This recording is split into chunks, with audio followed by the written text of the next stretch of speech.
Hello dear student. Today in this session I am going to explain about time limit to avail GST ITC. आज इस video में मैं ये सिखाऊंगा time limit क्या होती है GST ITC क्लेम करने के लिए।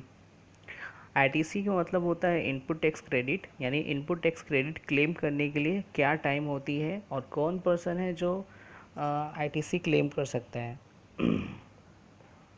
तो देखिए यहाँ पे सबसे पहले लिखा है ITC can be avail by a registered taxable person in a specific manner and within a specified time frame। Means आपको ये चीज़ ध्यान रखना है कि जो ITC है वो एक केवल रजिस्टर्ड पर्सन ही उसे अवेल कर सकता है, उसे क्लेम कर सकता है। यानी अगर अगर ITC क्लेम करना है तो सबसे पहले आप एक रजिस्टर्ड टैक्सेबल पर्सन होना चाहिए, ठीक है। उसके बाद एक स्पेसिफिक मैनर में आपको यहाँ पे क्लेम करनी पड़ेगी। वो स्पेसिफिक मैनर यानी आपके एक लॉ हो सकती है, एक प्रोसीजर होती है, उस प्रोसीजर के अकॉर्डिंग ही आप ITC क्लेम कर सकते हो। उसके बाद आपको ये भी ध्यान रखना है कि आपको एक स्पेसिफाइड टाइम के अंदर ही आपको ITC क्लेम करना है। ऐसा नहीं है कि टाइम है ही नहीं, आप 2 साल 3 साल के बाद आप क्या कर रहे हो, ITC क्लेम कर रहे हो, ऐसा नहीं है। उसका एक स्पेसिफिक टाइम है। ये टाइम मैं आगे इसी वीडियो के आगे आने वाले समय में बताऊंगा, ठीक है।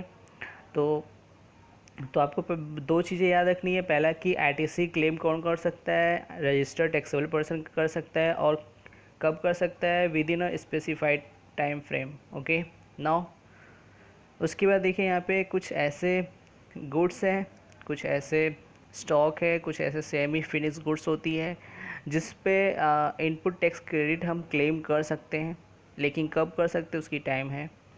जैसे सपोज़ यहाँ पे दिया है कि situation ITC claim, just 1 minute.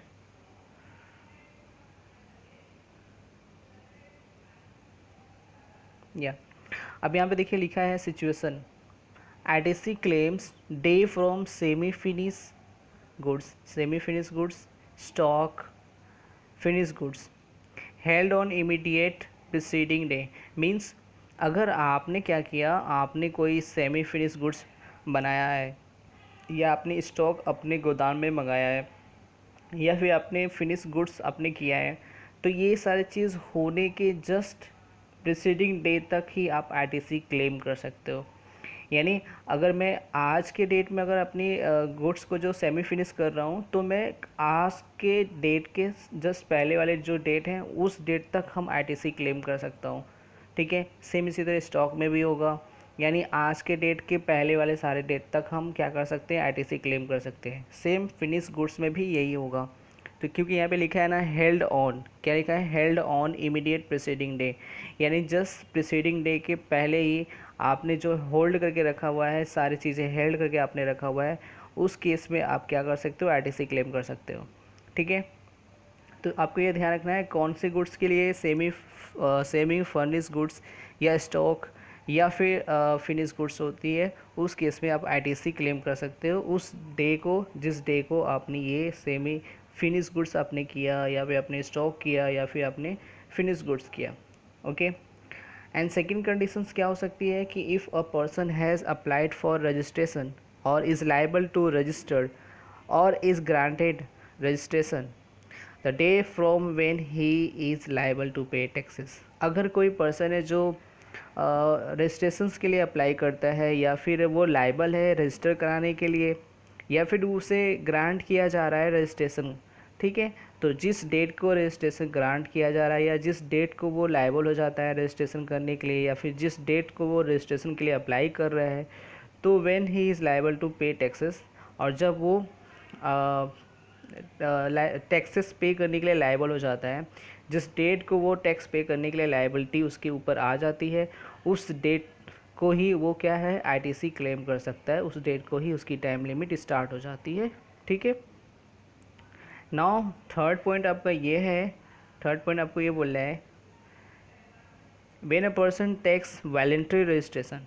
अगर कोई पर्सन है जो वॉलंटरी रजिस्ट्रेशन लेता है, तो क्या होगा, जिस डेट को रजिस्ट्रेशन डे वो ले रहा है उस डेट को ही क्या होगा, उसका ITC वो क्लेम कर सकता है, ठीक है। उस डेट को ही रजिस्ट्रेशन अब अगर वॉलंटरी रजिस्ट्रेशन कराएंगे तो फिर क्या होगा, जिस डेट को आपने रजिस्ट्रेशन करवाया उसी डेट को आपको आईटीसी क्लेम कर सकते हो अब उस डेट के बाद से।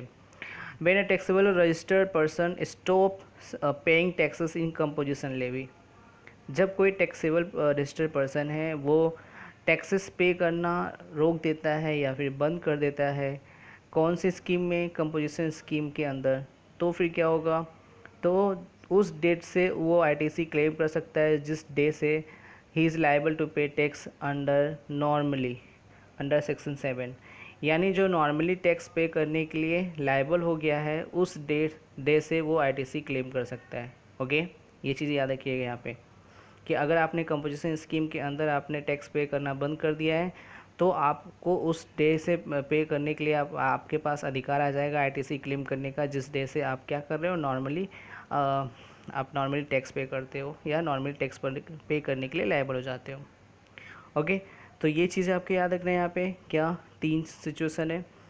फर्स्ट कि अगर आपका जो गुड्स है वो सेमी फिनिश गुड्स है या स्टॉक है या फिनिश गुड्स है तो आप आईटीसी कब क्लेम करोगे, उस डे को क्लेम करोगे जिस डे को सेमी फिनिश गुड्स हुआ है या स्टॉक हुआ है या फिनिश गुड्स हुआ है।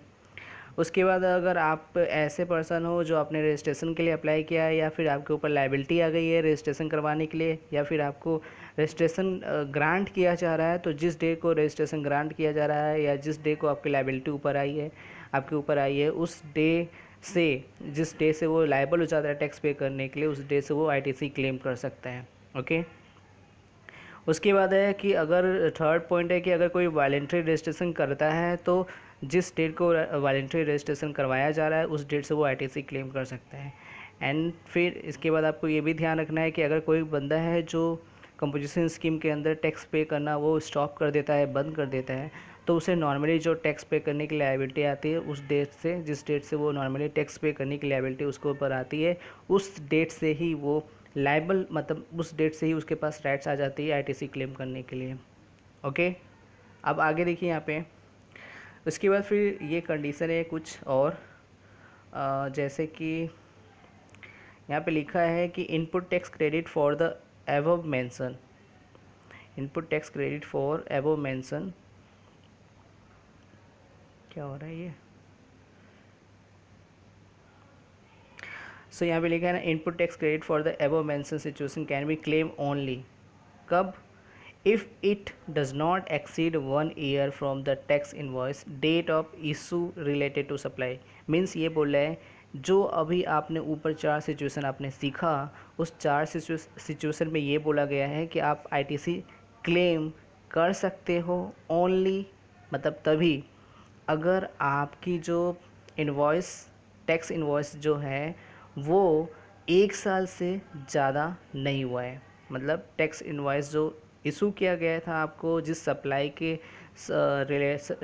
रिलेटेड उस टैक्स इनवॉइस को 1 साल से ज़्यादा नहीं हुआ हो, उस केस में आप आईटीसी क्लेम कर सकते हो। सपोज़ मान लीजिए कि आज मैंने आपको आप सपोज़ मान लीजिए आपको मैंने 1 जनवरी 2020 को टैक्स इनवॉइस इशू किया, तो आपको उस आईटीसी पे क्लेम कर उस इनवॉइस पे आप आईटीसी कब तक क्लेम कर सकते हो, 31 दिसंबर 2020 तक आप उस इनवॉइस पर आईटीसी क्लेम कर सकते हो।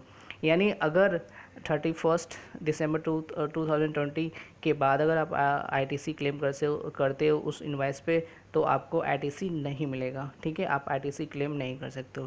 तो ये कंडीशन है कि 1 साल से अगर ज़्यादा हो गया है जो भी किसी भी टैक्स इनवॉइस को तो आपको फिर आईटीसी क्लेम नहीं कर सकते हो। यानी इन 4 सिचुएशन में जो 4 सिचुएशन मैंने अभी ऊपर बताई है, ठीक है, 4 सिचुएशन जो मैंने ऊपर बताई है उस 4 सिचुएशन में 4 सिचुएशन में आप आईटीसी तभी क्लेम कर सकते हो जब आपकी टैक्स इनवॉइस वो 1 साल से ज़्यादा नहीं हुए हैं, ठीक है। नाउ फिर बोला गया यहाँ पे कि फॉर एनी अदर केसेस, किसी और केस में क्या है ITC must B claim earlier of the following. Earlier of the following का मतलब क्या हुआ, इन दोनों में से जो पहले होगा उसके अकॉर्डिंग आप आईटीसी क्लेम कर सकते हो। फर्स्ट है आपका कि furnish of annual return, furnish of annual return, यानी आप क्या कर सकते हो, पहला चीज़ कंडीशन है कि जिस आपका जो एनुअल रिटर्न जिस तारीख को आप क्या करते हो फर्निश करते हो वो या फिर due date of filing the monthly return GST R 3 जिसको बोलते हैं for the next financial year September month.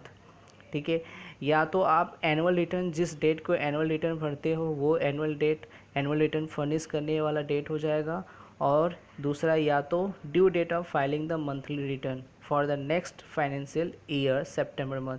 मतलब अगले साल का जो अगले आने वाला जो फाइनेंशियल ईयर है उस फाइनेंशियल ईयर के सितंबर मंथ के लिए आप क्या कर रहे हो, मंथली रिटर्न फाइलिंग कर रहे हो।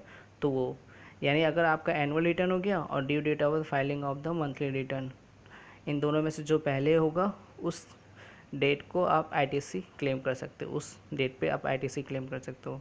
ठीक है, अब जैसे सपोज मान लीजिए एग्जांपल है यहाँ पे, for the invoice dated 10/11/2017 means कि एक इनवाइस है जिस पे डेट लिखा गया था 10/11/2017 मतलब 10 नवंबर 2017 का। ITC must be avail earlier of the following dates, ITC हम क्लेम कर सकते हैं earlier of the following. So due date for the September 2018 in return होगा 20 अक्टूबर 2018। मतलब जो ड्यू डेट होगा वो क्या होगा, नेक्स्ट ईयर होगा सितंबर तक। ठीक है, नेक्स्ट फाइनेंशियल ईयर के सितंबर मंथ तक होगा, तो ये ड्यू डेट होगा उसका। तो 20 अक्टूबर 2018 बनेगा ये। सितंबर के बाद क्या आता है, अक्टूबर आता है। तो यानी अगर सितंबर मंथ है तो सितंबर मंथ का जो मंथली रिटर्न भरा जाएगा वो 20 अक्टूबर तक भरा जाएगा। उसके बाद एनुअल रिटर्न फाइल एज्यूम किया गया है 10 नवंबर 2018 को। तो इस प्रकार अब इन दोनों में से अर्लियर कौन है, इन दोनों में से अर्लियर आपका 20 अक्टूबर हो जाएगा। सो इस वजह से यहाँ पे 20 अक्टूबर 2018 को ही हम आईटीसी अवेल कर सकते हैं, आईटीसी के लिए हम क्लेम कर सकते हैं। ओके, ये समझ में आ गया होगा आपको। सो इस तरीके से हम आईटीसी क्लेम करते हैं, ये हमारी टाइम लिमिट है, depend on the different situation. Okay, I hope आपको ये वीडियो बहुत अच्छा लगा होगा। जो चीज़ें भी प्रॉब्लम है किसी भी तरीके का आप कमेंट कर सकते हो। Thank you very much, see you.